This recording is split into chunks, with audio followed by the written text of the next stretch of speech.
Sirius watched his home city burn outside the window. Acrid black smoke billowing into the sky, thousands of human assault ships blotting out the sun as they rained superheated plasma onto the once gleaming spires. The Eliani leader slumped back into the dimly lit room, his vibrant purple skin now a dull grey. Beside him, his companion Zephyr stared out at the devastation, their facial tendrils twitching in confusion. "Sirius, you've been distant since the humans arrived and started this. What's troubling you?" Sirius sighed heavily, his eyes fixed on the holographic display showing Earth, a place that now only existed in memory after humanity had stripped it of resources to fuel their war machine. "We underestimated them, Zephyr. The humans. When we first made contact a decade ago, we thought them a young, naive species we could guide and control. But their leader, David Kennedy, possessed a fierce intelligence and unwavering determination that caught us off guard. And when we offered them a place in our galactic community, expecting gratitude and subservience." He chuckled darkly. "That was our fatal mistake. We failed to understand the depths of their pride and ambition. They had no intention of following our lead or living under our rule." Zephyr leaned forward. "But we're the most advanced civilization in the galaxy. How could they hope to challenge us?" "Technology isn't everything." Sirius gestured to the destruction outside. "The humans compensate for it with raw aggression and a complete disregard for their own lives in pursuit of victory. Each of their ships out there is piloted by a fanatic willing to die for their cause." Another explosion shook the building. Sirius gripped his armrest. This was humanity's final assault on the Eliani homeworld. If the planetary defense grid fell, if the Council bunker was breached, 1 trillion Eliani lives would be snuffed out in an instant. All because he had underestimated one man's ambition and wrath a decade ago. "We should have listened," Sirius whispered. "We should have wiped them out when we had the chance. Now our arrogance may be our doom." Sirius continued.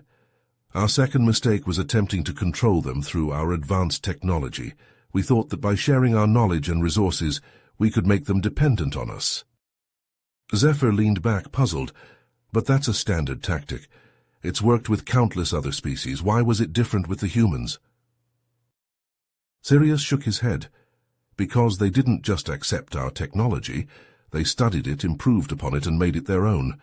David Kennedy and his team of scientists were relentless in their pursuit of understanding." Zephyr's eyes widened. "You mean they reverse-engineered our technology?" Sirius nodded grimly. "Not only that, but they combined it with their own unique innovations. Within a year they had developed a new form of propulsion that made our fastest ships look like mere toys." Zephyr gasped. "That's impossible. Our propulsion technology is the most advanced in the known universe." Sirius smiled ruefully. "That's what we thought too. But the humans proved us wrong. They used their new propulsion system to expand their reach, colonizing planets we had deemed uninhabitable, and establishing a network of allies across the galaxy." Zephyr leaned forward, his brow furrowed. "Allies? I thought they were a solitary species." Sirius sighed. "Another misconception on our part. The humans have a remarkable ability to form bonds with other species, to find common ground and build relationships based on mutual respect and trust. It's a skill we Eliani have never fully grasped." Zephyr sat back, his mind reeling from the implications of Sirius's words. The humans had not only surpassed the Eliani in technological prowess, but had also forged a web of alliances that spanned the galaxy. It was a level of diplomacy and strategic thinking that the Eliani had never encountered before. "But how did they manage to win over so many species?" Zephyr asked, his voice tinged with disbelief. "What could they possibly offer that we couldn't?" Sirius looked at his companion, his eyes heavy with the weight of his own mistakes. "Respect, Zephyr. The humans treated their allies as equals, not as subordinates or pawns in a game of galactic domination. They listened to their concerns, shared their resources, and fought alongside them when needed." Zephyr's facial tendrils twitched as he processed this information. The idea of treating other species as equals was foreign to the Eliani, who had always seen themselves as the superior civilization, destined to rule over all others. Sirius's words hung heavy in the air as Zephyr processed the implications. The humans had not only outpaced the Eliani in technology and diplomacy, but had also shown a remarkable capacity for forgiveness in the face of unprovoked aggression. It was a level of moral superiority that Zephyr had never encountered before. "I still don't understand," Zephyr said, his voice tinged with confusion. "If the humans were willing to forgive us and negotiate peace, how did it come to this?" He gestured to the burning city outside the window. Sirius closed his eyes, the weight of his guilt pressing down on him. "We refused their offer. Our pride wouldn't allow us to admit our mistakes or accept their mercy. We saw their diplomacy as a sign of weakness, a flaw to be exploited." Zephyr leaned forward, his eyes wide with disbelief. "What did we do?" "We launched a full-scale invasion of Earth," Sirius said, his voice barely above a whisper. "We thought that by crushing them militarily, we could regain our position as the dominant power in the galaxy." Zephyr's jaw dropped. "We invaded their homeworld without provocation." Sirius nodded, his shoulders slumping under the weight of his shame. "We did. And it was the greatest mistake of our lives." The humans fought back with a ferocity and determination we had never seen before. They rallied their allies and met us on the battlefield with a united front. Zephyr shook his head, trying to wrap his mind around the scale of the Eliani's arrogance. "But surely our superior technology gave us an advantage." Sirius laughed bitterly. "You would think so, wouldn't you? But the humans had been preparing for this moment. They had reverse-engineered our technology and improved upon it in ways we never thought possible. Their ships were faster, their weapons more powerful, and their tactics more innovative than anything we had ever encountered." Zephyr's mind reeled at the thought of the Eliani being outmatched on the battlefield. It was a scenario he had never even considered possible. "But how did they manage to turn the tide so quickly?" Zephyr asked, his voice tinged with a mix of awe and fear. Sirius looked at his companion, his eyes haunted by the memories of the war. It wasn't just their technology or their tactics, it was their spirit. The humans fought with a unity and a sense of purpose that we could never match. They believed in their cause, in their right to exist as a free and independent species, and that belief gave them a strength that we could never hope to overcome. Zephyr listened intently as Sirius recounted the Eliani's devastating defeat at Earth. He leaned forward, his eyes wide. "The humans retaliated, but how? Our fleet was the most powerful in the galaxy." Sirius's gaze grew distant as he remembered. They struck back with a vengeance. Using the same advanced propulsion technology they had reverse-engineered from us, they launched a massive counterattack. Thousands of human warships, each equipped with weapons we had never seen before, jumped into Eliani space simultaneously. Zephyr's tendrils twitched in shock. "They attacked our homeworld directly?" Sirius nodded gravely. "They did, and we were woefully unprepared. Our planetary defenses, once thought impregnable, crumbled under the onslaught of human firepower. Their weaponry sliced through our shields, like they weren't even there." Zephyr shook his head in disbelief. How could they have developed such advanced weapons so quickly? "We underestimated their resourcefulness," Sirius said, "and their determination. They threw everything they had into this war, pouring all their resources into R&D. In a matter of months, they had leapfrogged centuries ahead of us technologically." Zephyr glanced out the window at the burning city, his mind reeling. "And now they're here in orbit above our world, raining destruction down upon us." Sirius closed his eyes. "Yes, this is humanity's final blow against us, the culmination of a war we started, through our own arrogance and aggression. We thought we could control them, dominate them." He laughed bitterly. How wrong we were. Zephyr turned back to Sirius, his expression grim. "So what do we do now? Is there any hope for survival?" Sirius met his gaze, his eyes heavy with the weight of his decisions. "I don't know, Zephyr, I truly don't.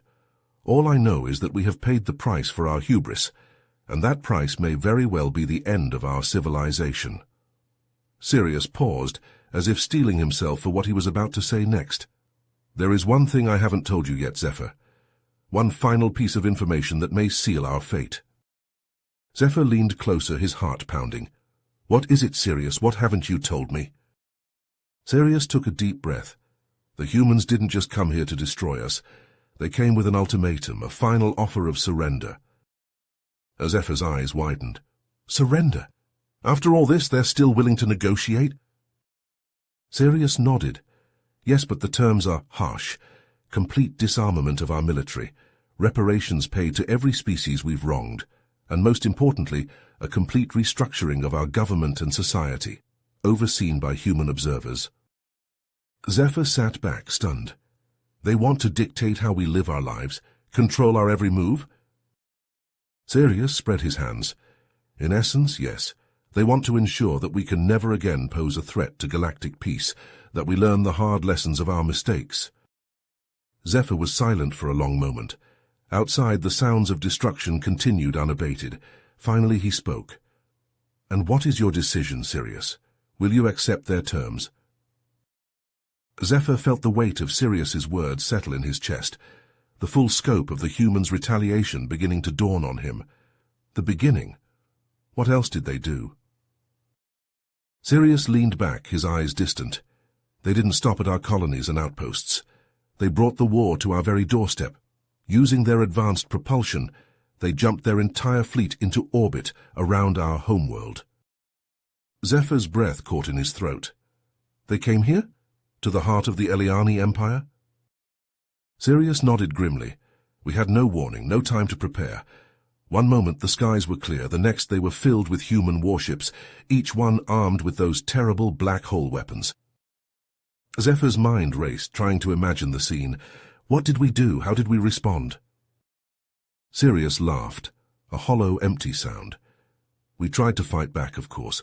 We scrambled every ship we had left, every orbital defense platform, but it was like throwing pebbles at a tidal wave.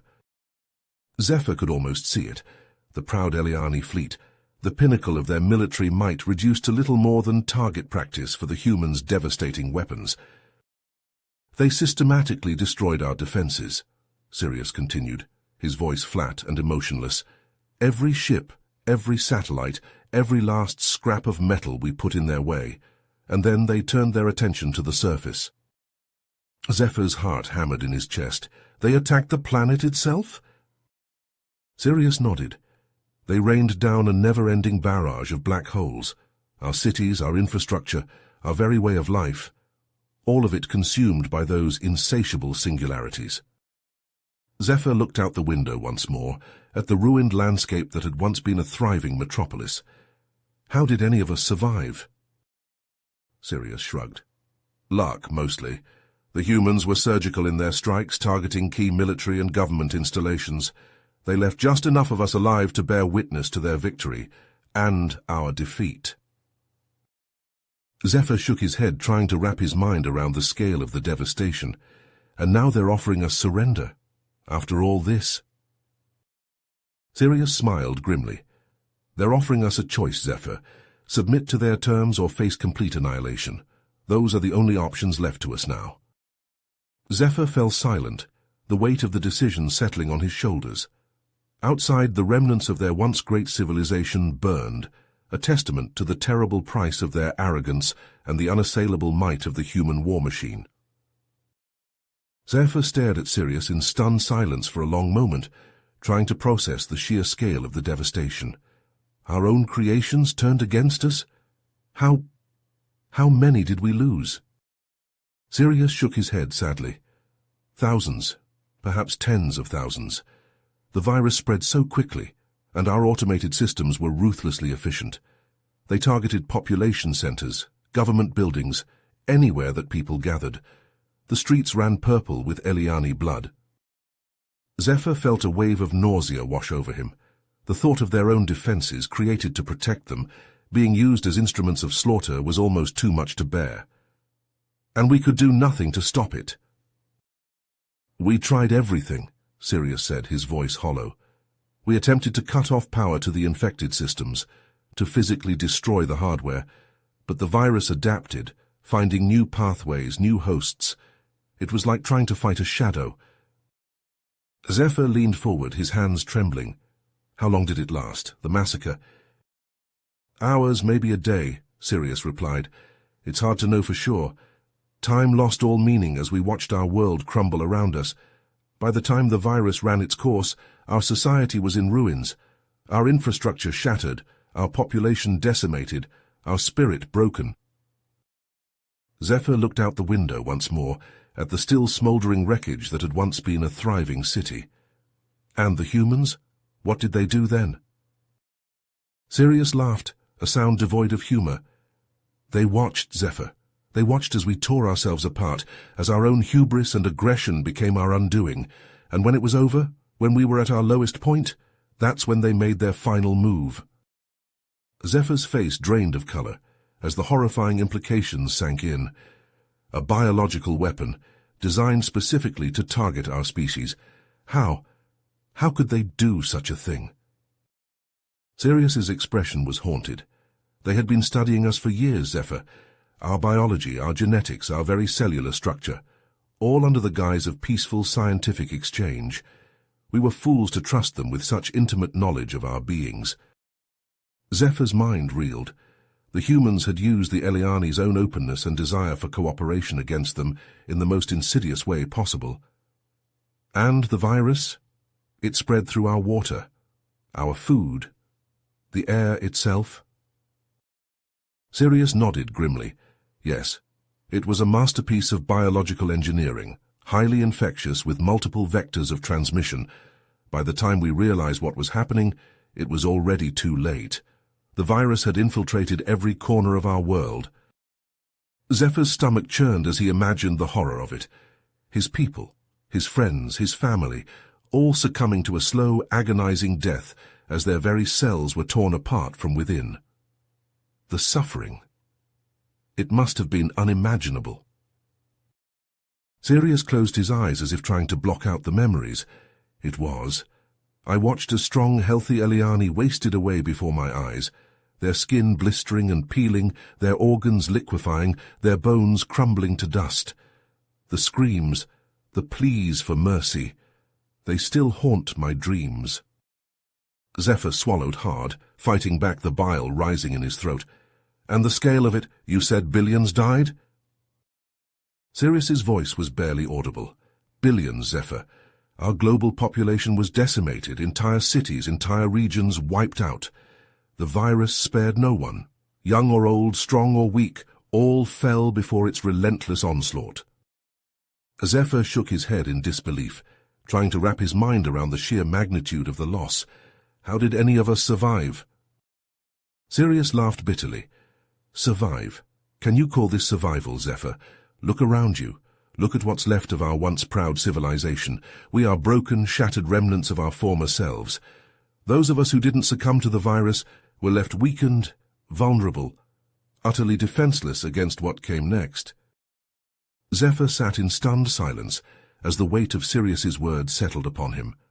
The scale of the devastation was almost incomprehensible. Their once mighty civilization had been brought to its knees, not just by the humans' advanced weaponry, but by their ingenuity and ruthless determination. I still can't believe it, Zephyr whispered. An electromagnetic pulse weapon. It's like something out of a nightmare.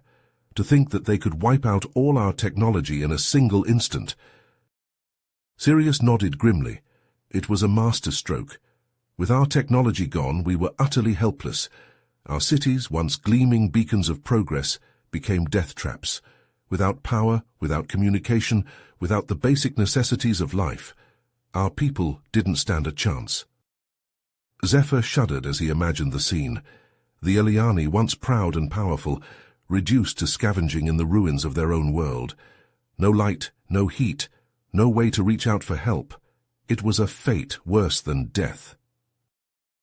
How did we survive? Zephyr asked. With everything gone, how did any of us make it through? Sirius shook his head. Survive is a strong word. We existed. We clung to life in the wreckage of our civilization. Those of us who were lucky found ways to adapt, to scavenge what we needed. But it was a hard, brutal existence, and many didn't make it. Zephyr looked out the window once more, at the ruined landscape that stretched as far as the eye could see. And the humans? What did they do after they had destroyed everything we had built? Sirius's expression darkened. They watched, Zephyr. They sat in their ships above our world and watched as we struggled and died. They had achieved their goal. They had broken us utterly. And in that moment, I think they finally felt that their vengeance was complete. Zephyr felt a chill run down his spine. The thought of the humans, cold and implacable, observing the Eliani's suffering from on high. It was a chilling testament to their resolve and their capacity for ruthlessness. I can't help but wonder, Zephyr said softly. What would have happened if we had chosen a different path? If we had tried to understand the humans, to work with them, instead of trying to dominate them? Could all of this have been avoided? Sirius sighed deeply. I ask myself that question every day, Zephyr, and the truth is I don't know. Perhaps there was a chance, a moment where things could have gone differently, but we were too proud, too arrogant to see it. And now we pay the price for our folly. Zephyr nodded, a deep sadness settling over him. They had been the architects of their own destruction, blinded by their own sense of superiority, and the humans, those once underestimated creatures, had proven themselves to be the most formidable adversaries the Eliani had ever faced. So what do we do now, Sirius? Zephyr asked. Is there any hope for our people? Any chance of rebuilding what we have lost? Sirius was silent for a long moment, his gaze distant. Outside, the ruins of their world stretched endlessly, a bleak testament to the price of their arrogance. Zephyr leaned back in his chair, his mind reeling from the revelations. The scale of the destruction, the ruthless efficiency of the human retaliation. It was almost too much to comprehend. He looked at Sirius, his eyes searching for answers. But why, Sirius? Why did they spare us? After all we had done, all the lives we had taken, why show us mercy? Sirius met Zephyr's gaze, his expression a mix of sadness and contemplation. I've asked myself that question many times, Zephyr, and the only answer I can come up with is that the humans, for all their strength and technological prowess, still had a sense of compassion. Zephyr scoffed. Compassion after they decimated our world? Sirius shook his head. Not compassion for us, Zephyr, but compassion for life itself. David Kennedy said it in his final message.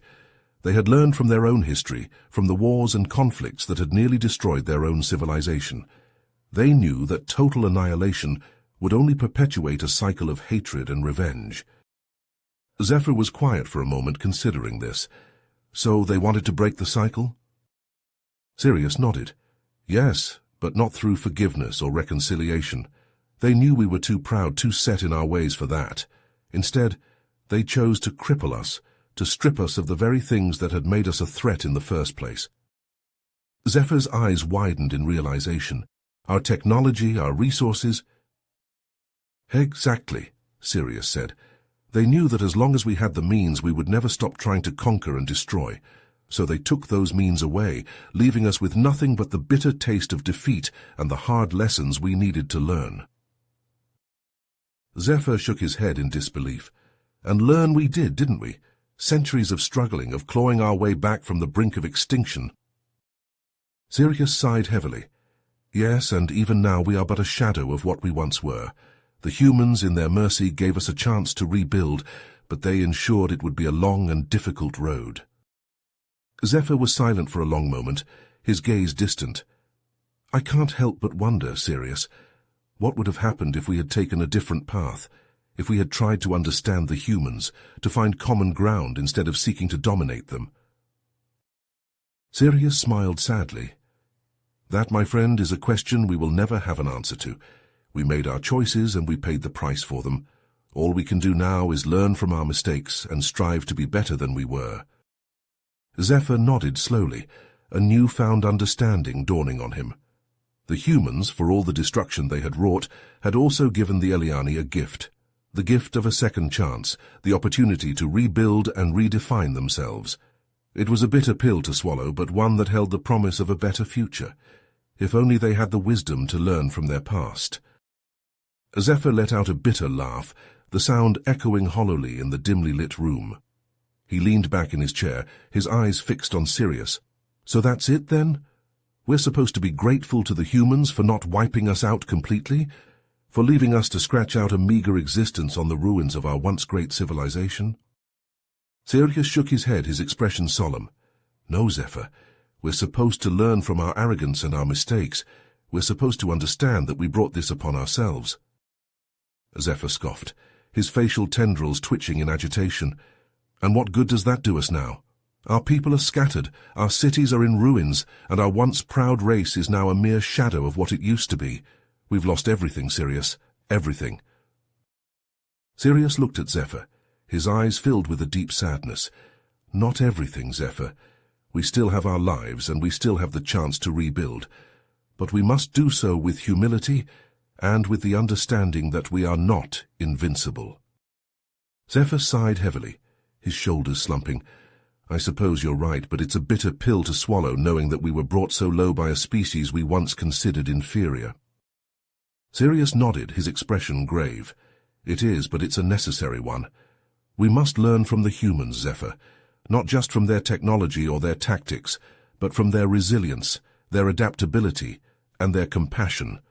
Those are the qualities that truly make them strong. Zephyr fell silent, his gaze distant as he pondered Sirius's words.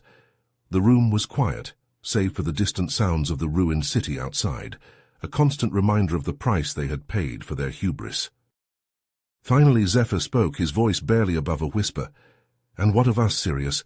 What is to become of the Eliani? Sirius stood up, his movements slow and deliberate. He walked to the window, his eyes scanning the devastation that stretched out before him. The once gleaming spires of their city were now nothing more than twisted, blackened skeletons, a testament to the destructive power of the humans. That, my friend, is up to us, Sirius said, his voice heavy with the weight of responsibility.